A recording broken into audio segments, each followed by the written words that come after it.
ветеранлар белән махсус операциядә булган егетләребезгә беразгына аларга булышу хөрмәтеннән җыелдык. Бұл инициатива инде безнең Совет ветеранлар тарафыннан оештырылды. Чөнки безнең ветераннарыбыз һәр вакытта үзләренең хәлләреннән килгән нәрсәләр белән солдатларыбызга булышалар. Алар өчен һәр вакытта да кайгырып торалар.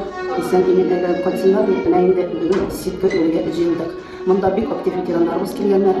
Алар барсы да итешләреннән шушы солдатлар исән сау булсыннар. Менә шушы ситка кимгә барып, кемнең гомерен саклап калыр икән дип,